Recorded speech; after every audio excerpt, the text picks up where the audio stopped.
Behind the scenes in Santa Clara, today had that electricity you can feel even through a screen. Quiet conversations turned into strong signals, depth chart moves hinted at bolder ideas, and a familiar face on the practice field shifted the mood in an instant. There are chess pieces moving on offense and defense, and some of them could redefine the way this team attacks September. What does it mean for the plan on the sideline, and how does it change the tools around the quarterback? Would you take a guess right now? You won't believe what we've got today. So sit tight, hit the like button, and let's dive straight into the news. Without warning, the board in Santa Clara changed positions and opened space for a daring play. People who live inside NFL buildings know, when a truly unexpected move happens across the league, someone somewhere picks up the phone. The blockbuster deal that sent an elite pass rusher to Green Bay lit a flare for every front office. If a 26-year-old untouchable can change area codes, why not test boundaries? And that's exactly where the possibility that no one wanted to say out loud, yet everyone has been whispering, comes into view. The 49ers at least exploring a formal feeler for a receiver who changes the math for everybody. At the same time, the team fortified the backfield and reorganized the hierarchy behind the star at running back with a tough downhill addition. The staff made it clear that 2025 would be about fine-tuning and calculated aggression. That opens the door to a bigger swing through the air. The perfect fit? A field stretcher who forces safeties to evacuate the box, turns defensive calls into panic 5 seconds before the snap, and turns routine plays into explosives. The name circulating in those whispers is a superstar in Miami. The ties between coaching trees are real. The mutual respect is unquestioned, and there's enough cap room to get creative if the right structure falls into place. Does the head coach there want to move on from his offensive centerpiece? Of course not. But the lesson from the market is simple. You don't get an answer if you never ask. Why would it make sense now? Because the window is open. This offense is already surgical in rhythm and tempo, but it's missing that one dynamo who forces deep shell looks on first down and frees intermediate zones for the rising rookie and the chains mover who bulldozes on 3rd and 6. Picture the play action with the all-pro runner, the heavy motion this staff loves, and a speed threat who is a touchdown waiting to happen every time he touches the ball. The quarterback's picture gets cleaner.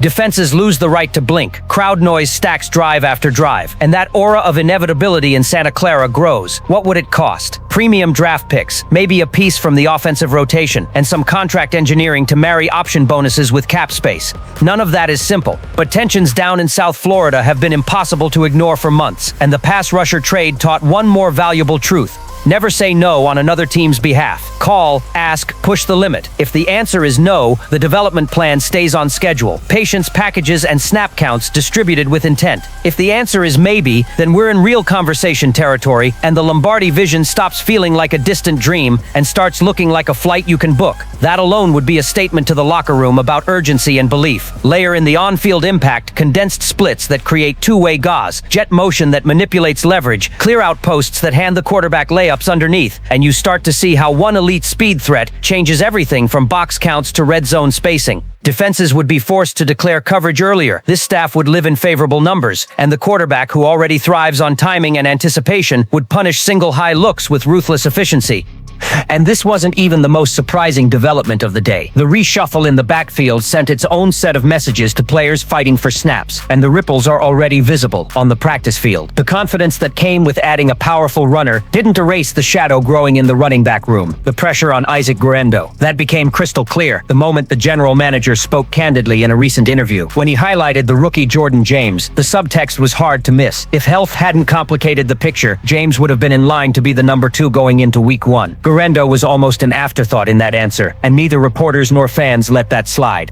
The situation is brutal, but it's also how the league works. Last year, Guerendo earned meaningful touches when injuries stacked up, finishing with solid production and flashes that turned heads. It wasn't a star turn, but it showed he can deliver when called. The problem is that the NFL has no patience for comfort. The message is harsh and honest. No job is guaranteed. Bringing in a veteran who can punish light boxes and catch out of the backfield. Plus, the organization's very public belief in the rookie squeezes Guerendo into a tight corner. Practically, that means fewer reps with the top group, fewer sets built around his speed, and a narrower margin for error and protection. And that last point might be the tightrope. In this scheme, it's not enough to hit the landmark on outside zone and stick a foot in the ground. You've got to stonewall blitzers in 3rd and long, read simulated pressures, and turn a flare into a first down when the quarterback needs a safety valve. The fan base is split. Some see Guerendo as a project with nitro, who could explode if he just gets a stretch of confidence and a runway of touches. Others have already moved into present versus future mode. The newcomer is the now, the rookie is the tomorrow. Guerrero, and Guerrero is a trade chip if the deadline brings the right call. From a coaching standpoint, the calculus is cold but fair. This staff loves backs who can align in the slot, motion into stacks, and force linebackers to cover in space. If Guerrero wants to keep a foothold, he has to be more than fast on toss crack.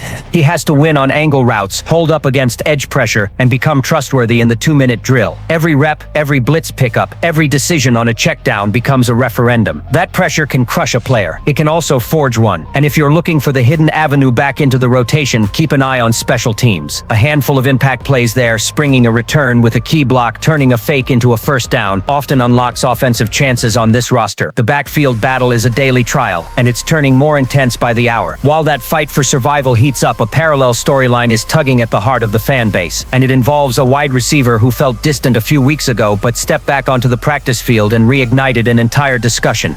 Labor Day didn't bring rest in Santa Clara, and that says plenty on its own. The 49ers opened the doors for a bonus practice, and what looked like just another session ended up revealing details that change how everyone sees the depth chart. A handful of names were back in uniform and moving. A young starting guard, a long edge with heavy hands, an interior disruptor with violent pop, the rookie nickel who'd been sidelined, and a veteran receiver with route polish. That alone would have drawn smiles. The real jolt came when Jennings took the field again. Context matters. Jennings was in a tense spot, calf issue, unresolved contract talks, and whispers that things could get messy. Some people had already penciled him out. This return reframes everything. He's not just another target. On a roster that has been stretched thin at receiver, he's the third down lifeline for the quarterback, the guy who wins in traffic and steals possessions when the game teeters. The impact was immediate.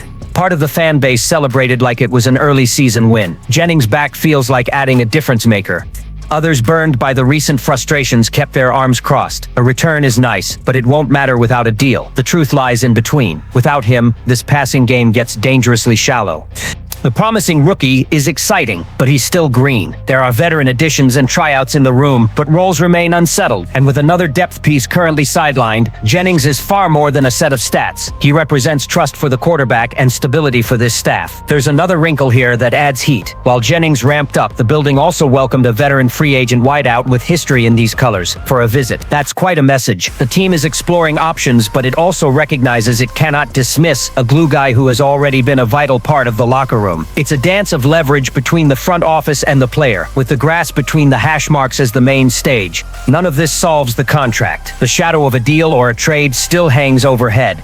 But for the short term, he's out there ready to silence critics and push the decision makers toward a pen and paper. And there's a tactical layer too. Jennings' return changes the third down menu. Choice routes, pivots, snag concepts. Suddenly this offense has its bully ball option back. It also loosens coverage on the boundary for the rookie, offers cleaner spacing for the tight ends in the seams, and lets the play caller lean into heavy motion without sacrificing size in condensed sets. If you've watched this team in the red zone, you know how much of a difference that kind of physical slot can make. While that storyline pulls the camera in, another ember is glowing brighter, the expectation surrounding a rookie who could step into a starting role in Week 1.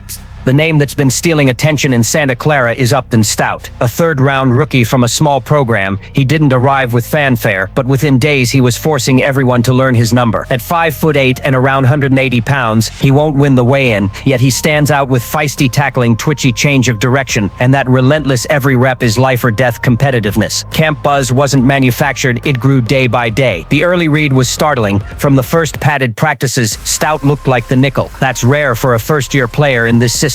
Then the injury clipped his momentum and kept him out of the preseason. Goldwater, sure, but not enough to drain the internal confidence. The reality is the secondary doesn't have deep slot depths. One backup has had a strong summer, but carries a practice squad resume. Another competitor landed on injured reserve after a rocky stretch. In that context, Stout's path back into the top role is wide open. Here's what excites people who study this defense. It's not just about logging snaps, it's about star potential. An NFC personnel voice put it this way: quick, instinctive in coverage, aggressive in run support, plays bigger than his frame because of wiry strength and constant toughness. Above all, a ferocious competitor. That profile is gold in a league increasingly decided in the slot. Practically, it means an immediate fit. With changes at linebacker and a pass rush that will evolve over the first month as roles settle, a reliable nickel is a force multiplier. Stout can close those tight windows over the ball, let the outside corners play more honest with safety help over the top, and add a willing body to spill runs toward pursuing backers. If he hits hits in September, he becomes a central pillar. The fan base is buzzing, but it's healthy to be cautious. Talent is obvious. The speed of the NFL punishes over-eager rookies. He will see stacks and bunches designed to stress leverage, orbit motion to tug his eyes, and veteran slot receivers who live on selling false tells. His angles as a tackler will be tested by backs who turn arm tackles into explosives. The key will be responding to the first inevitable bad snap with poise and next play urgency. The coaching points all week have circled the same themes: patience at the top of the route, trust your help, trigger with violence when you read screen, and finish through the thighs. There's also a creative upside that hasn't been fully explored yet: nickel blitz. If he can time it and take clean paths, simulated pressures with him as the tip of the spear could manufacture third down havoc